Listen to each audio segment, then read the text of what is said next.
Ok, agora vamos para a revisão da terceira e quarta aula de análise de custos.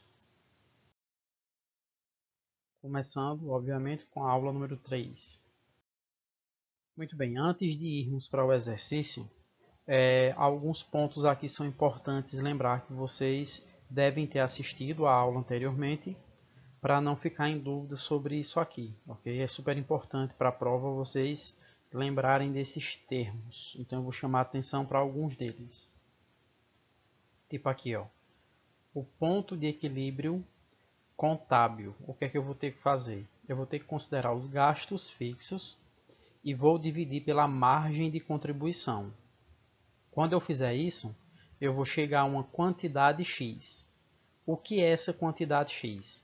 É a quantidade que deve ser vendida para, no mínimo, empatar os custos, aliás, os gastos fixos de uma empresa. Entenderam? Então, olha, eu já saio do meu ambiente de produção e vou ter que realizar as vendas. Então, eu já sei a quantidade mínima que eu tenho que vender para, no mínimo, empatar os meus gastos fixos, que são o quê? As minhas despesas e os meus custos fixos, tá certo? Então, isso aqui eu chamo de ponto de equilíbrio contábil, ou PEC. O que é que eu tenho também? Eu tenho um ponto de equilíbrio financeiro, ponto de equilíbrio financeiro, o PEF aqui. E o que é ele? Ele vai ser os gastos fixos mais as despesas financeiras menos, isso aqui é um sinal de menos, olha, a depreciação. A depreciação é aquele valor de perda, é a perda do valor ao longo do tempo dos itens que você tem no ambiente de produção. Por exemplo, não só no ambiente de produção, mas de modo geral. Imagine que você compra um veículo hoje, tá certo? Daqui a um ano, se você for vender, ele já não vale mais o mesmo valor de quando você o comprou novinho, não é verdade? Então, quando ele sai de fábrica, após um ano, ele depreciou. Então, ele perdeu o valor. Assim acontece com máquinas, equipamentos, com estruturas físicas, tipo prédios, tá certo? Então, isso a gente chama de depreciação, essa perda de valor dos bens. Então, para eu achar o ponto de equilíbrio financeiro, eu vou considerar, vou lá pegar um balanço da empresa, né? Verifico os gastos fixos mais as despesas financeiras e subtraio menos a depreciação. Quando eu faço isso, agora eu vou dividir, ó, aqui está a divisão pela margem de contribuição, ok? Então, quando eu faço essa divisão, eu também acho uma quantidade X. E o que é essa quantidade X? Assim como lá no ponto de equilíbrio contábil, essa quantidade X vai me indicar o mínimo que eu tenho que vender para pelo menos empatar os ganhos com os gastos financeiros, perdão, os gastos fixos e as despesas financeiras em uma empresa. Deu para entender? Depois o outro ponto de equilíbrio que eu tenho aqui é o ponto de equilíbrio econômico. E o que é que o ponto de equilíbrio econômico considera? Gastos fixos mais despesas financeiras mais o lucro da empresa. Então eu somo esses três itens e divido pela margem de contribuição. Quando eu faço isso, eu também vou achar uma quantidade X. E novamente, assim como nas demais análises, o que é que acontece? Essa quantidade X a ser vendida pela empresa, ela vai ser o mínimo para garantir que eu empate as minhas receitas com os gastos fixos, as despesas financeiras e o lucro pretendido, ok? Então, eu tenho uma quantidade mínima que eu tenho que vender para poder cobrir esse objetivo, tá certo? Então, são informações que vocês devem lembrar. O que é que nós temos mais de conceitos? Margem de contribuição. Eu falei aqui em folha, margem de contribuição, lá em cima também, não é isso? Mas afinal, o que é essa margem de contribuição? Ela diz respeito às receitas menos, isso aqui é o sinal de menos, tá certo? Os custos variáveis e despesas variáveis. Então, eu pego as receitas e retiro delas os custos e despesas variáveis. O que é que me sobra? A margem de contribuição. Então, um resuminho aqui, ó, está relacionada ao quanto cada produto contribui para o negócio, ou seja, para os resultados da empresa. Muito bem. Outro ponto importante a ser considerado aqui, olha, é o INCP, que é o índice de margem de contribuição ponderada. Aí eu vou dar uma explicação aqui com essas figuras, tá certo? Mas então, olha, é a margem de contribuição que nós vimos anteriormente, ok? Que é quando eu retiro das receitas aquelas despesas e custos variáveis, tá bom? Só que aqui eu vou considerá-lo em termos percentuais, por isso que indica aqui, ó, índice, tá certo? E por que ponderado? Ponderado porque cada produto, nesse caso aqui, que me gerou receita, tem um peso diferente de margem de contribuição. Então, olha, imagine que você trabalha numa fábrica de confecções, você tem diversos modelos de roupas fabricados lá. E cada um vai gerar um resultado diferente. Você tem preços diferentes, tem custos diferentes, não é verdade? Então, cada um gera um ganho, né? Tem uns que vão gerar um ganho maior, outros que vão gerar um ganho menor, tá certo? Então, eu posso atribuir aqui, olha, uma ponderação, ou seja, eu vou indicar o quanto cada um contribui. Vamos para um exemplo. Imagina que eu tenho uma concessionária, uma empresa que vai vender veículos, e essa empresa vende um Fusca, vende um carro aqui, olha, de valor médio.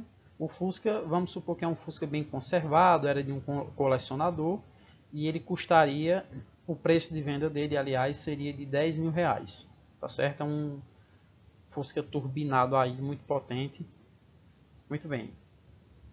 Esse outro carro aqui, olha, ele valeria 100 mil reais. E você também tem uma Ferrari, que vamos supor que tem um valor de venda de 1 milhão de reais. Ok? Quando eu somo os valores das receitas das vendas, vamos supor que hoje eu vendi 3 carros. Um Fusca, esse carro de valor médio aí, e esse super carrão aqui de 1 milhão de reais. Quando eu somo a receita dos três, eu tenho esse valor aqui, olha, 1.110.000 reais, ok? Mas assim, será que para o resultado cada um contribuiu igualmente? É claro que não, né? O Fusca contribuiu 0,9% do valor vendido no dia. Esse outro carro aqui, olha, ele contribuiu com 9,1%. E a Ferrari contribuiu com 90% da receita daquele dia. Então, olha, isso aqui eu estou atribuindo índices de ponderação. Ok? Então, cada um tem um peso diferente. Entendam esse nome ponderada como pesos, tá certo? Então, olha, a Ferrari tem um peso de 90% na receita.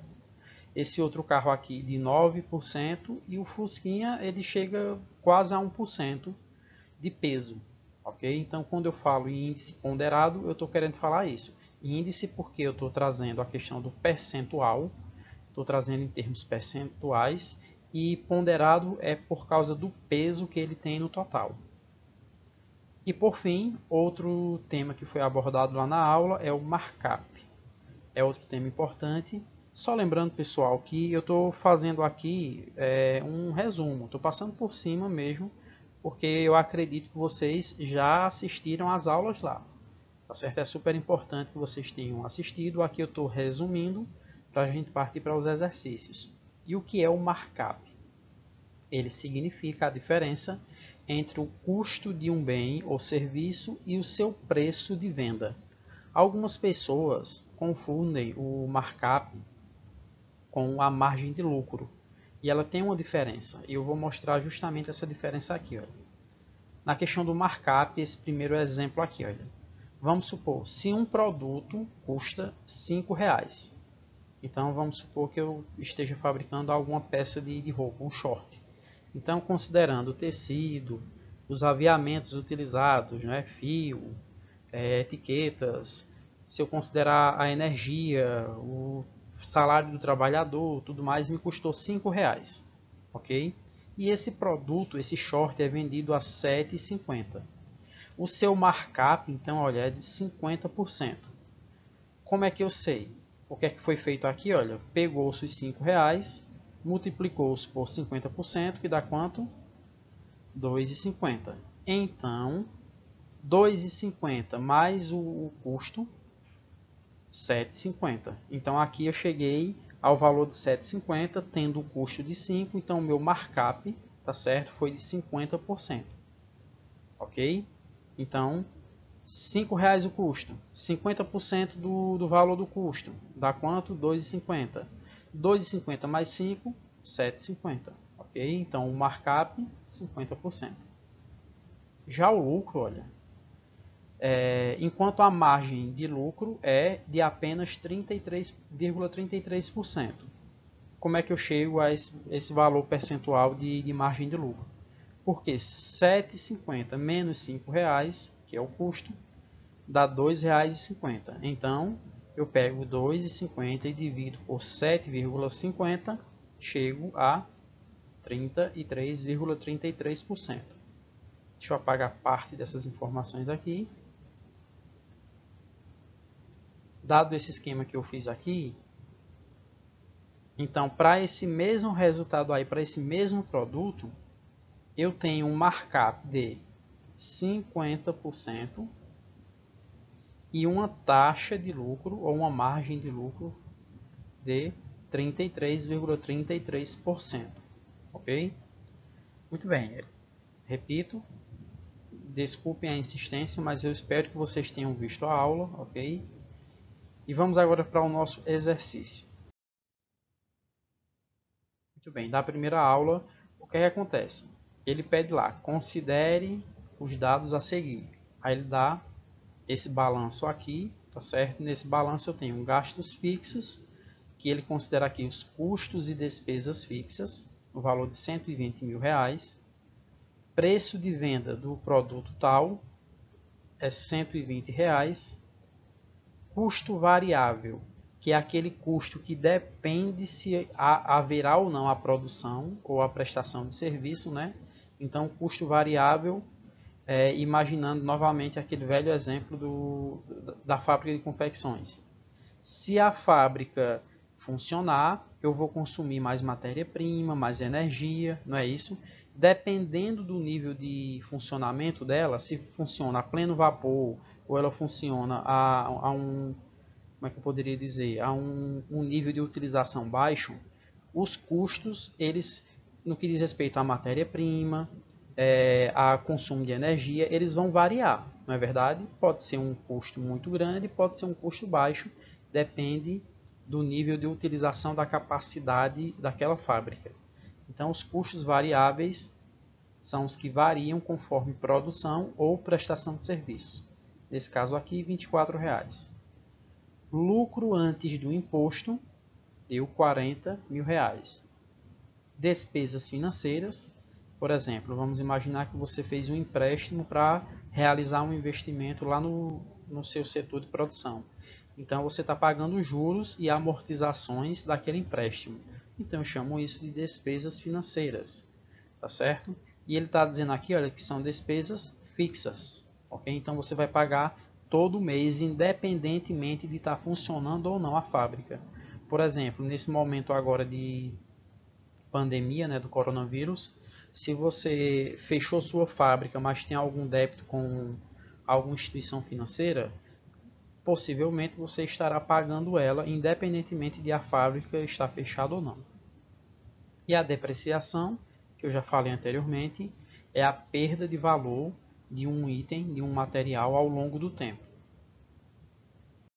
Então, olha, considerando esse balanço financeiro aqui, a gente agora vai ter que achar o quê? A margem de contribuição desses dados, o ponto de equilíbrio contábil o ponto de equilíbrio financeiro e o ponto de equilíbrio econômico, certo? Então, esse é o nosso desafio hoje aqui. Deixa eu mudar a caneta de cor e vamos para a margem de contribuição. Então, olha, primeiro eu começo aqui com as receitas. Qual é o meu valor de receitas? Eu vou recorrer lá ao balanço financeiro, não é isso? E o que é que eu tenho? Eu tenho esse primeiro valor aqui, olha, R$120, que é em função do preço de venda, tá certo? Então, R$120 vai ser a minha receita porque é o preço de venda do produto que eu estou comercializando, ok? Então, R$120 ele é 100% do que eu vendo. Então, o preço representa 100%. Muito bem. Agora eu vou levar em consideração, deixa eu mudar a cor da caneta, vou colocar um azul que fica melhor. Eu vou levar em consideração o custo variável, essa segunda parte aqui dessa linha, desse quadro, dessa coluna aqui. Então, olha, o custo variável aqui está dizendo que é quanto? R$24, não é? Então, R$24. Muito bem. Então, no que diz respeito à margem de contribuição, o que é que eu tenho que fazer? Vejam lá na tabela, essa daqui, ó. Eu vou pegar os R$120 e vou subtrair dele R$24. Eu aqui obtenho minha margem de contribuição, que é quanto? Aqui, ó, R$96, tá certo? Então, R$96 é a minha margem de contribuição, que representa o quê? 80% em cima do valor de R$120. Ok? Então, se eu tinha aqui, deixa eu apagar algumas informações. Se eu tinha aqui R$120, que era o valor, o preço, né, do produto, e R$24 é o meu custo variável, que representa 20% do preço, o que é que sobra? 96, que é 80% do preço. Mas o que me interessa de verdade aqui é esses R$96, que é o que eu vou utilizar para os próximos cálculos. Então eu achei a margem de contribuição. Esse era o grande objetivo. Então eu pego o valor de receita total ou pego o preço daquele produto que eu estou comercializando e retiro desse valor do preço ou dessa receita os custos variáveis. Tá certo? Então, quando eu faço isso, me sobra justamente a margem de contribuição. Muito bem. Achada a margem de contribuição, agora vamos para os próximos passos. Deixa eu apagar aqui essas informações. Muito bem. Então, olha, eu vou achar agora o ponto de equilíbrio contábil. Ponto de equilíbrio contábil. Eu vou ter que achar aquela quantidade que, uma vez vendida, lembra que eu falei anteriormente, vai ser suficiente para pagar os gastos fixos, tá certo? Então, olha, quais são os gastos fixos? Essa primeira linha aqui, R$132.000. Vejam só nessa outra planilha aqui, como é que eu cheguei aos 132? Eu peguei 120 mil de custos e despesas fixas e somei aqui, ó, 12 mil, tá certo? Que é minhas despesas financeiras que são fixas, por isso que eu pude somar. Se são gastos fixos, então eu posso somá-los. Por isso que eu cheguei a R$132.000. Muito bem, voltando para lá. A margem de contribuição unitária é de quanto? Eu já achei de R$96. Eu coloquei esse sinal aqui, ó, vamos imaginar que seria um sinal de dividir, ok? Para vocês lembrarem que a relação aqui vai ser uma divisão, ok? Então, 132 mil divididos por 96, meu ponto de equilíbrio contábil é de 1.375 itens.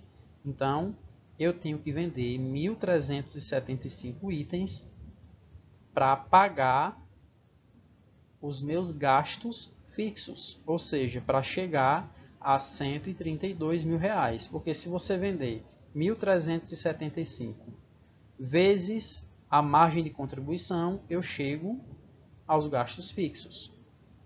Ok? Um raciocínio bem semelhante para os próximos itens agora. Vamos agora ao ponto de equilíbrio financeiro. O ponto de equilíbrio financeiro eu vou considerar o quê? Primeiro, os gastos fixos, mais as despesas financeiras, que eu já tinha feito anteriormente e tinha dado 132 mil reais, lembram? Menos a depreciação. A depreciação está aqui, ó, 24 mil reais. Então, se eu pego 132 mil menos 24 mil, 108 mil reais, ok? A margem de contribuição qual é? 96 reais. Então, se eu dividir agora 108 mil divididos por 96, a quantidade é 1.125. Então, se eu quiser pagar os meus gastos fixos mais despesas financeiras, sem considerar o valor da depreciação, eu tenho que vender no mínimo 1.125 itens. E por fim, vamos agora para o ponto de equilíbrio econômico. E o que é que eu considero no ponto de equilíbrio econômico? Os gastos fixos, mais as despesas financeiras, que eu fiz lá no primeiro exemplo, que foi 132 mil reais, não é isso? Mais o lucro. Qual é o valor do lucro? Está aqui, ó. Deixa eu apagar parte das informações novamente. Mas o lucro está aqui, ó, 40 mil reais. Ok? 40 mil reais. Se eu juntar 132 mil reais mais 40 mil reais, eu vou ter 172 mil reais. Dividindo pela margem de contribuição, que é de R$ 96, então eu vou precisar vender o quê? 1.792 itens para pagar os gastos fixos, as despesas financeiras, mais a minha pretensão de lucro, ok? Então, essa análise financeira serve justamente para eu identificar o quanto eu devo vender para poder alcançar os objetivos financeiros da empresa, ok? De pelo menos pagar os gastos fixos, despesas financeiras, mais o lucro, como é nesse exemplo aqui do equilíbrio econômico. Tá bom, pessoal? Muito bem, então o exercício da terceira aula está bem resumido nessa página aqui. Então agora a gente vai partir para as informações da quarta e última aula. E temos 4 perguntas. Vamos lá. Primeira pergunta. O gestor da Metalúrgica Itália identificou que alguns gastos com aquisições podem ser vinculados aos produtos que a empresa fabrica, por meio do custeio ABC. Não vou resumir para que essa aula não fique tão grande, então eu espero que vocês vejam a última aula, a aula número 4, que lá está explicando direitinho o que é esse custeio ABC. Ok? Eu não quero que essa aula fique grande demais e estou provocando vocês para que vocês possam dar uma olhadinha lá na nossa quarta aula, ok? Fica aí a curiosidade, deem uma olhadinha lá. Qual das alternativas abaixo corresponde à preocupação existente na primeira geração ABC? Então, deem uma pausa aí nesse vídeo. Tendo assistido lá, identifiquem qual dessas letras corresponde à resposta correta. Bom, suponho que você pausou o vídeo e escolheu a alternativa correta, que é letra B. Eu estou falando da parte mais básica e inicial do custeio ABC, onde eu tenho que fazer o quê? A identificação dos recursos consumidos em cada atividade. Ok? Então, é um dos primeiros passos que eu tenho que realizar. Muito bem, pergunta número 2. Com relação à margem de contribuição, sabe-se que quanto o quê? Olha, eu vou ter que escolher uma dessas opções aqui.